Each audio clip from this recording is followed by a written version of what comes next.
देखो हम लोगों ने सूडो फोर्स डिस्कस कर रखा था, ठीक है ना। कॉन्सेप्चुअली हमने सूडो फोर्स देख लिया था। आज हम थोड़ा सा एप्लीकेशन देखेंगे इसका। और देखो ये जो एप्लीकेशन देखेंगे ना, ये एप्लीकेशन जो है आपको आगे भी काम देता है। जैसे हम फ्लूइड मैकेनिक्स इन सब में भी ये चीजें आएंगी, ठीक है। तो देखना, ध्यान से समझना कि इसका सिचुएशन क्या है, ठीक है, जो तुमको न्यूमेरिकली हेल्प करेगा। देखो सिचुएशन तो हम लोग कंसिडर करते हैं सबसे पहले। सिचुएशन फर्स्ट क्या है ये देखो।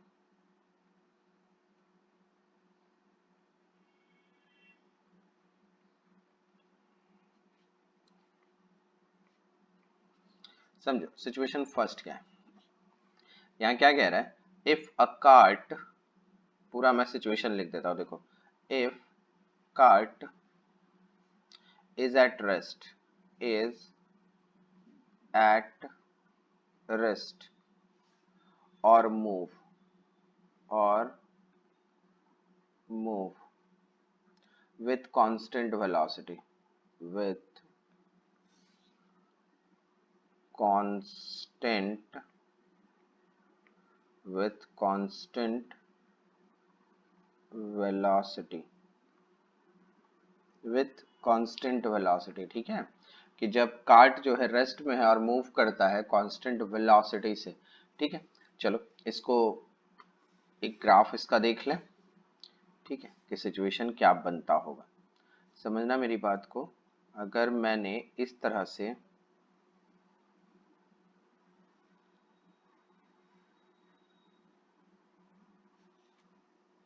ठीक है, ये एक कार्ट बनाया है, ओके। इसमें हम कंसिडर ऐसा करते हैं कि यहां से एक हॉरिजेंटल एक पेंडुलम बना हुआ है ऐसा, इस तरह से, ठीक है, क्लियर। और देखो एक ऑब्जर्वर है जो कार्ट के अंदर में यहाँ पे खड़ा है, ठीक है। एक ऑब्जर्वर जो है वो कार्ट के बाहर खड़ा है, कार्ट के बाहर खड़ा है, ठीक है, क्लियर है। ये व्हील है कार्ट का, ठीक है, ऐसा है, ठीक है ना। ये ग्राउंड पे ऐसे खड़ा है, ठीक है। अब यहाँ स्टेटमेंट देखो क्या लिखा है, if a cart is at rest और move with a constant velocity, ठीक है। अब मुझे एक एक चीज बताओ, अगर रेस्ट में होगा, ठीक है, और मूव करेगा कांस्टेंट वेलोसिटी, ये स्टेटमेंट लिखा हुआ है यहाँ पे देखो, कांस्टेंट वेलोसिटी से, इसका मतलब ये कार्ट जो है, कार्ट का एक्सेलरेशन क्या है, जीरो, क्लियर है ना। कार्ट का एक्सेलरेशन क्या है, जीरो, और वो मूव कर रहा है कांस्टेंट वेलोसिटी से। तो अगर वो कांस्टेंट वेलोसिटी से मूव कर रहा है, दैट मींस एक्सेलरेशन क्या है, जीरो है। तो दो कंडीशन बोल रहा हूं मैं यहाँ पे, कि अगर कार्ट रेस्ट में है तो इज इट ओके का एक्सेलरेशन जीरो है, और कांस्टेंट वेलोसिटी से मूव कर रहा है तो भी एक्सेलरेशन जीरो है। तो अगर ये रेस्ट में है तो उस तरह के इक्विलिब्रियम को क्या सिखाया मैंने, स्टैटिक इक्विलिब्रियम है। और अगर ये कांस्टेंट वेलोसिटी से चल रहा है तो कौन सा इक्विलिब्रियम है, डायनामिक इक्विलिब्रियम है, ठीक है। ये स्टेटमेंट मैंने दिया था आप लोग को। अब यहाँ पे मेरी बात समझना कि अगर यहाँ मैं ऐसा कुछ बोलूं, देखो यहाँ मैं ऐसा बोलूं, बोथ द ऑब्जर्वर, जो ऑब्जर्वर वन और ऑब्जर्वर टू, चलो मैं इसको आइडेंटिफाई कर देता हूँ। अब मैं ऐसे लिख देता हूँ, that is the first observer, और ये क्या है मेरा सेकेंड ऑब्जर्वर, ठीक है। अब समझो यहाँ पे कि बोथ द ऑब्जर्वर, मैं ऐसे बोलूं कि both the observer, both the observer observe, both the observe observe pendulum, both the observer observe the pendulum, the pendulum in vertical orientation, in vertical orientation, in vertical orientation, ठीक है।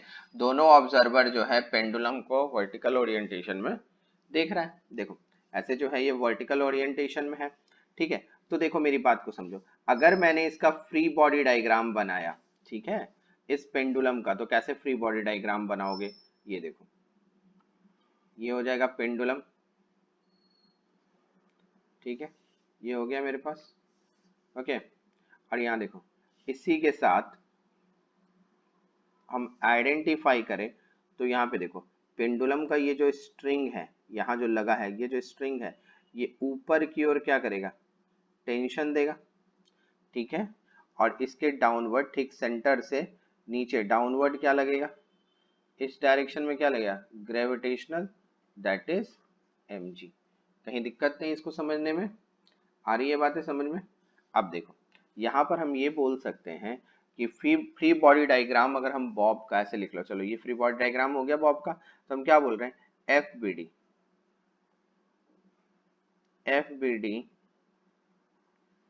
of Bob as seen from observer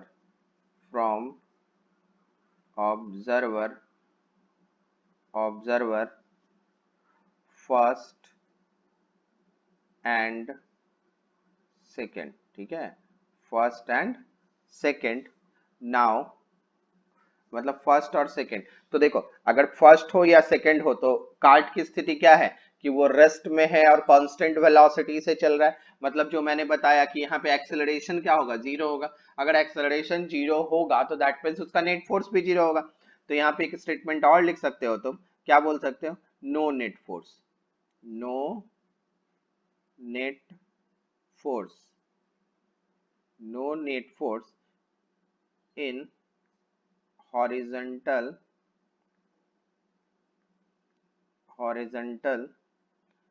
as well as vertical direction, as seen by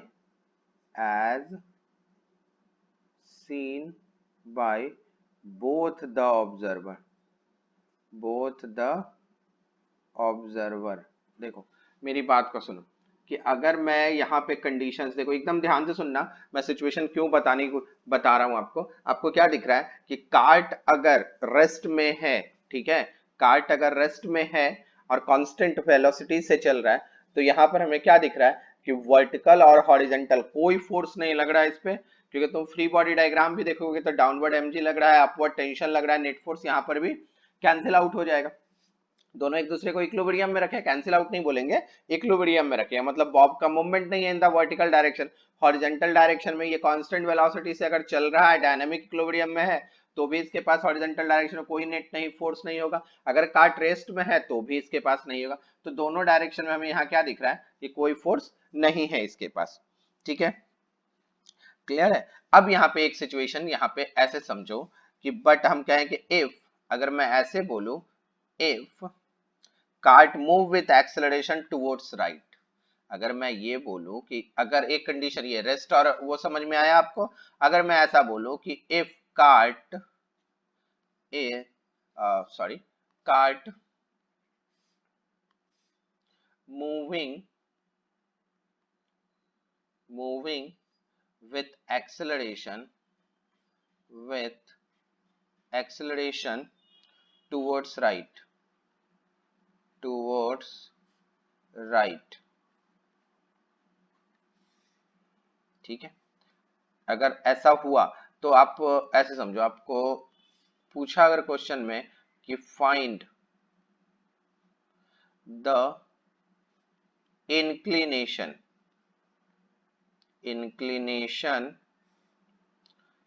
of pendulum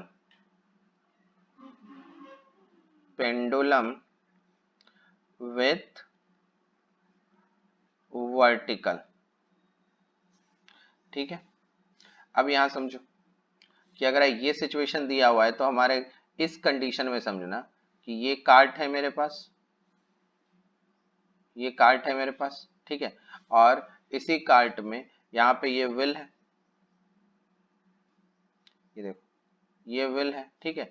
अब यहाँ पे जो है देखो, इस conditions में ध्यान से देखो, ये अगर हम बॉब की बात करें तो बॉब इस तरह से हैंग कर रहा था, ठीक है। बट ये कह रहा है if cart is moving with acceleration towards right, अगर ये राइट डायरेक्शन में इस तरफ ए एक्सेलरेशन से चलेगा तो ये बॉब जो है वो तुमको इस तरह से टिल्ड होता पीछे दिखेगा, ठीक है। अगर ये आगे जाएगा तो ये कहाँ दिखेगा, पीछे होता हुआ दिखेगा।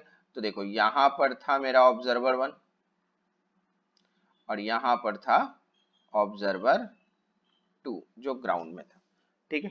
क्लियर है, आ रही है बात समझ में। तो देखो अब यहाँ पे एक एक स्टेटमेंट पे आना। देखो अब ऑब्जर्वर 1 की बात करो, ठीक है ना, ये क्या है मेरा ऑब्जर्वर 1 और ये क्या है मेरे पास ऑब्जर्वर 2, ठीक है। तो देखो मैं अगर बोलूं तो पहले देखो हमने जो बेसिक्स चीजें पढ़ी है, मैं अगर यहां से बोलूं कि ऑब्जर्वर फर्स्ट जो है वो कौन से फ्रेम में है, तो तुम क्या बोलोगे, नॉन इनर्शियल फ्रेम में है। नॉन इनर्शियल फ्रेम में, अब बार बार ये बात नहीं बोलूंगा, तुमको पता चल गया कि कार्ट ए एक्सेलरेशन से आगे जा रहा है तो एक्सेलरेटिंग फ्रेम में जो बैठा होगा वो नॉन इनर्शियल फ्रेम में होगा, ठीक है। अब यहाँ पे मैं बोलूं कि ऑब्जर्वर 2 क्या हो जाएगा, ऑब्जर्वर 2 जो है वो क्या हो जाएगा, इनर्शियल फ्रेम में हो जाएगा, इनर्शियल फ्रेम में हो जाएगा। तो ये कंडीशन बना, ठीक है। अब यहाँ पे समझो कि अगर ये कंडीशन यहाँ पे बन रहा है, ठीक है, तो अब इसका फ्री बॉडी डायग्राम सोचो तुम। अब इसका फ्री बॉडी डायग्राम अगर हम सोचे बॉब का, तो बॉब का फ्री बॉडी डायग्राम कैसा होगा, देखो, ठीक है। और तुमको क्या दिखेगा कि ये देखो ये जो स्ट्रिंग है, यहाँ देखना, ये जो स्ट्रिंग है ये इस तरह से टेंशन देगा, मतलब इस कंडीशंस में हम देखेंगे तो ये स्ट्रिंग के पास इस डायरेक्शन में टेंशन मिलेगा हमको, ठीक है। ये ऐसा आ रही है आपको बात समझ में, कहीं दिक्कत नहीं, क्लियर है ना। और यहाँ देखो तो ये रहा तुम्हारा क्या वर्टिकल, ये वर्टिकल हो जाएगा, ठीक है। क्लियर है ऐसा। तो देखो ये जो इस तरह से बनेगा, ध्यान समझना, अब इस बॉब पे इसी तरह लगेगा ना, ये वर्टिकल हो जाएगा, नीचे mg लगेगा और ये एंगल कुछ थीटा, क्योंकि ये एंगल थीटा अगर लोगे तो दिस एंगल थीटा हो जाएगा। तो ये एंगल हमने क्या कंसीडर कर लिया, थीटा, ठीक है। अगर ये एंगल थीटा हो गया तो स्ट्रिंग के पास ये क्या देगा तुमको, टेंशन, ठीक है। तो इस डायरेक्शन में देखो यही है थीटा के साथ, तो जिसके साथ थीटा एंगल बनाता है उसको क्या सिखाया था मैंने, क्या बोलते हैं, टी कॉस थीटा कंपोनेंट, और एक कंपोनेंट इस तरफ जाएगा और ये क्या हो जाएगा टी साइन थीटा, और नीचे क्या लगेगा mg। देखो ऐसा दिखेगा फ्री बॉडी डायग्राम, ठीक है। क्लियर है ना।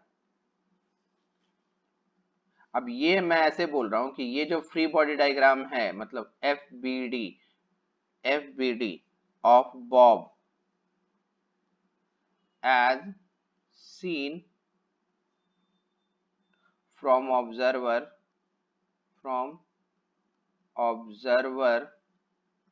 2।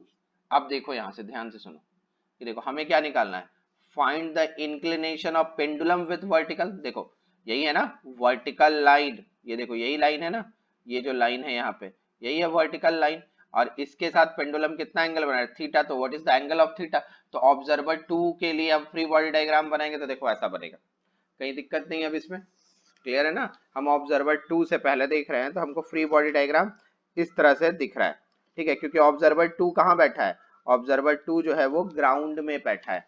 तो अगर वो ग्राउंड में बैठा है तो उसको ऐसा ही दिखेगा, क्योंकि जैसे ही अगर वो जो कार्ट है वो एक्सेलरेट करेगा इन द फॉरवर्ड डायरेक्शन में, उसको ऐसा दिखना शुरू हो जाएगा, ठीक है। क्लियर है ना। तो FBD of bob as seen from observer 2, ठीक है। अब देखो देखो मैं ये बोल सकता हूं यहाँ पे, अगर मैं स्टेटमेंट लिख दूं, कि स्टेटमेंट लिखना बहुत जरूरी होता है, मैं ऐसे लिख दूं कि the Bob is moving, the Bob is moving with acceleration with acceleration same as the acceleration of the cart।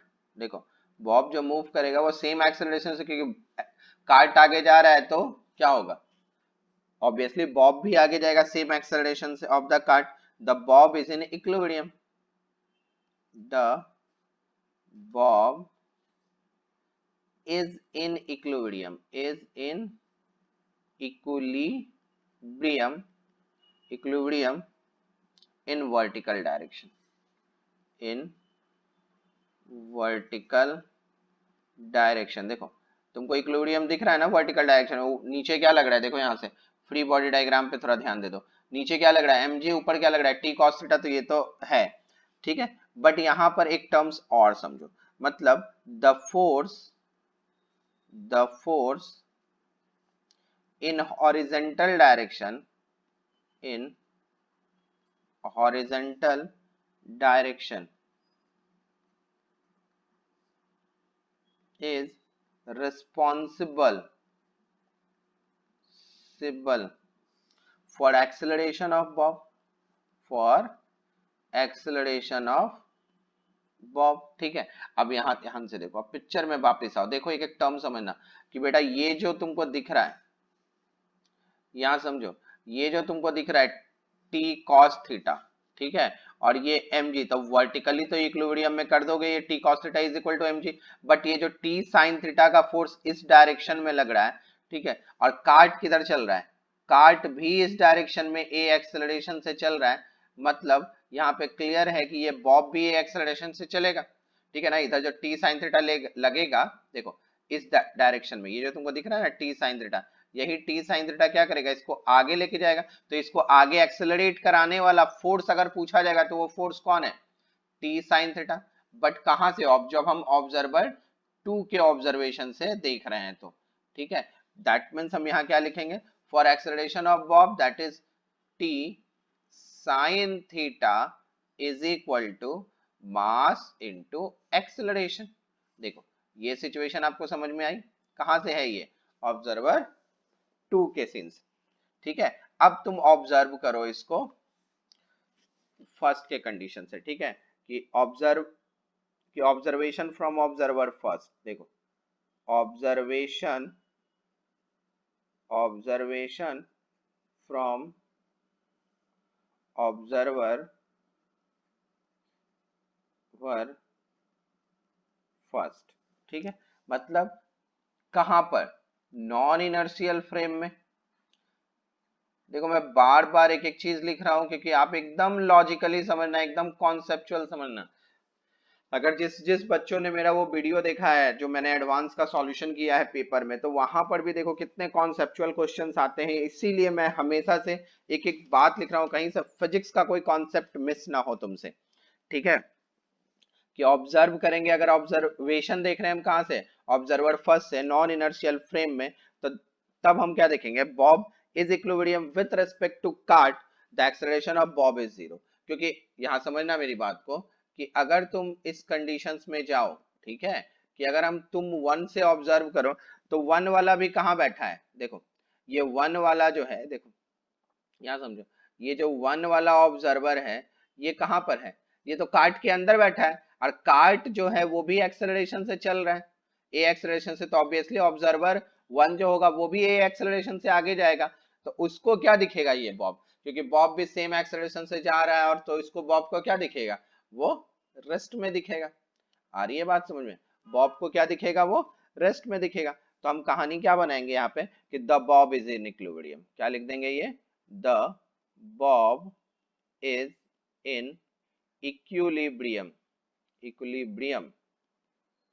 ठीक है, with respect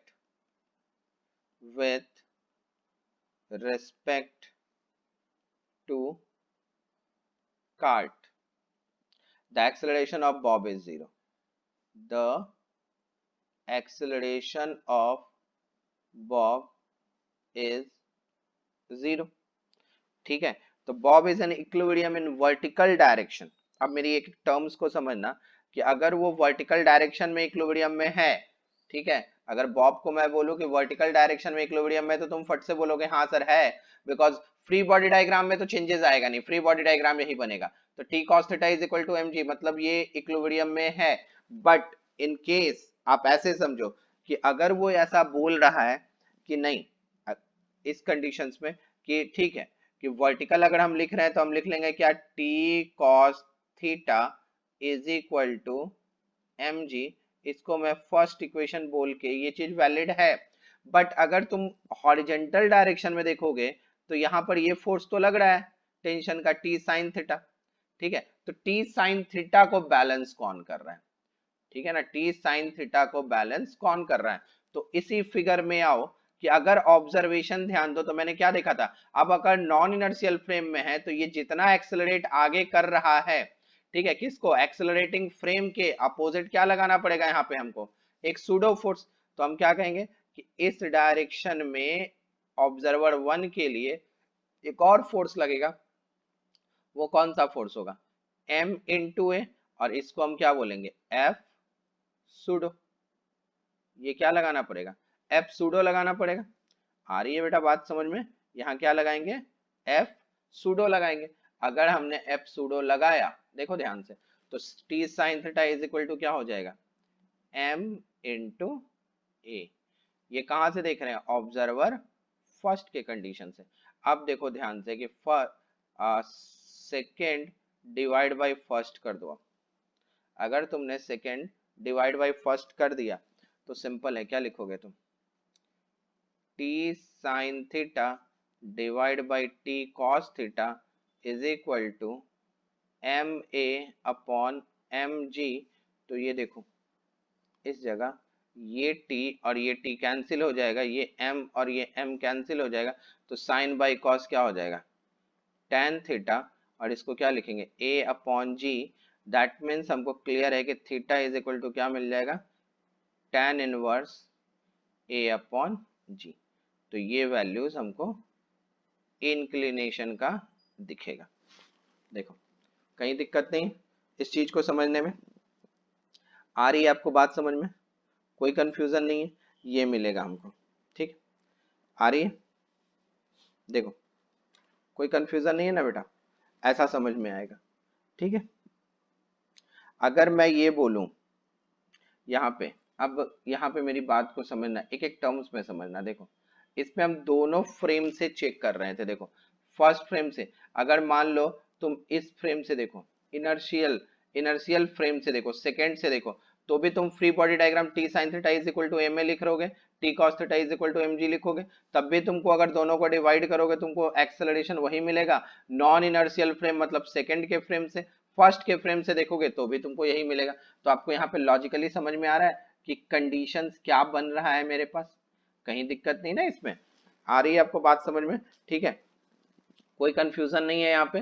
तो यहाँ से देखो मैं इसको थोड़ा समराइज कर दूं कि अगर मेरे पास कभी भी इस कंडीशन में, कि अगर तुम ये देखो कि अगर यहाँ ऐसा है, ठीक है, और ये समझ लो कि कुछ किसी चीज को देख रहे हो, जैसे यहाँ पे हमने कहा कि एक बॉब यहाँ हैंग कर रहा है, हम इसको देख रहे हैं, ठीक है ना, और एक ऑब्जर्वर मेरे पास यहाँ खड़ा है और एक ऑब्जर्वर मेरे पास ग्राउंड में खड़ा है। तो हमने एकदम क्लियर, एकदम पूरे स्टेटमेंट के साथ इसको देखा क्या, कि ये अगर कार्ट अगर सपोज करो इधर एक्सेलरेट कर रहा है, ये व्हील है कार्ट का, अगर ये इस डायरेक्शन में एक्सेलरेट कर रहा है, तो अगर ऑब्जर्वर 1 के फ्रेम से देखेंगे हम तो वो नॉन इनर्शियल फ्रेम होगा, और नॉन इनर्शियल फ्रेम में अगर ये एक्सेलरेट इधर कर रहा है, ठीक है, तो बॉब की पोजीशन कहाँ हो जाएगी, देखो बॉब की पोजीशन हमने क्या देखा कि ये इस तरह से हो रहा है एकदम। देखो अभी मैंने पूरे स्टेटमेंट से लिखा, अभी इसको पूरा क्विक सॉल्व कर रहे हैं। देखो तो दिस एंगल इज थीटा, तो इसका भी अगर हम कोऑर्डिनेट यहां से बना देते हैं, देखो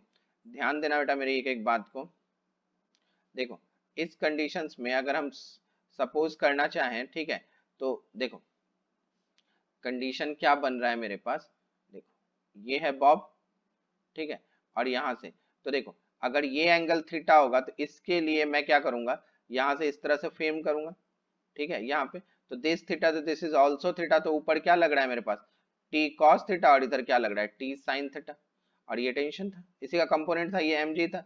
जब यहाँ पे ध्यान से देखो तो टी, अगर ये ऑब्जर्वर 1 देखेगा तो ऑब्जर्वर 1 भी क्या है, एक्सेलरेटिंग फ्रेम में है, तो उसको टी साइन थीटा एक फोर्स तो दिखेगा, बट ये एक्सेलरेट तो नहीं दिखेगा, इसको रेस्ट में दिखेगा। तो ऑब्जर्वर 1 क्या, नॉन इनर्शियल पे, तो ऑब्जर्वर 1 क्या करेगा, इस डायरेक्शन में सूडो फोर्स लगा देगा, बट ये सूडो फोर्स किसके अपोजिट लगता है, हमेशा एक्सेलरेटिंग फ्रेम के अपोजिट, ठीक है।